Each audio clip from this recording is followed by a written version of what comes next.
काही नीतिमत्ता नावाची गोष्टच उरली नाही. कोण कुठच्या पक्षात गेला, कोण कुठच्या पक्षात नाही, ह्या पक्षातून त्या पक्षात, त्या पक्षातून या पक्षात. तर या सगळ्या लोकांवरती अवलंबून ह्या महाराष्ट्राचं राजकारण होणार. यांच्यावरती अवलंबून महाराष्ट्राच्या भविष्याचा विचार होणार. अख्ख्या महाराष्ट्राच्या राजकारणाचा तोटा करून टाकला या सगळ्या लोकांनी, डिचका करून टाकला, वाट लावली. काही नीतिमत्ता नावाची गोष्ट राहिली नाही. आणि याचं कारण सांगू तुम्हाला, या सगळ्या गोष्टीचं कारण हे असं का घडतं.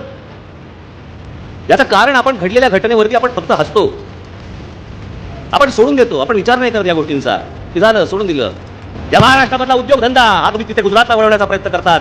नेवलची ठेवलेली महाराष्ट्रामध्ये अक्वायर केलेली जवळपास 250 एकरची जमीन नेवलची, जिथे केंद्राचा प्रोजेक्ट येणार होता नेवलचा, नरेंद्र मोदी पंतप्रधान झाल्या झाल्या तो रद्द करून तो प्रोजेक्ट तुम्ही पोरबंदरला गुजरातला नेलात.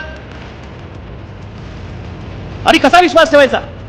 एवढा सगळा चिखल करून ठेवला अख्खा महाराष्ट्रभर. आमची सगळी शहरं बर्बाद होत चालली आहेत, पण काही नाही, यांना काही देणं घेणं नाही तुमचं. आणि ही पण उजळ पाथेरे ही तुमच्यासमोर येणार लोक आणि तुम्हाला सांगणार की आम्हाला मतदान करा.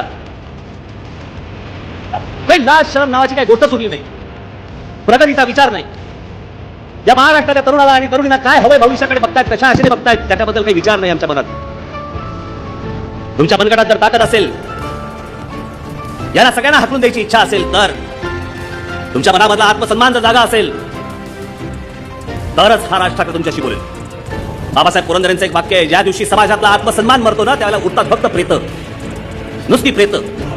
आणि या राज ठाकरेला प्रेतांवरती राज्य नाही करायचं, अजिबात नाही करायचं. तो जिवंत मला मराठी बंद मला दिसलं पाहिजे, हे तुमच्या रूपाने मला महाराष्ट्रामध्ये दिसलं पाहिजे, प्रत्येक ठिकाणी मला ते दिसलं पाहिजे.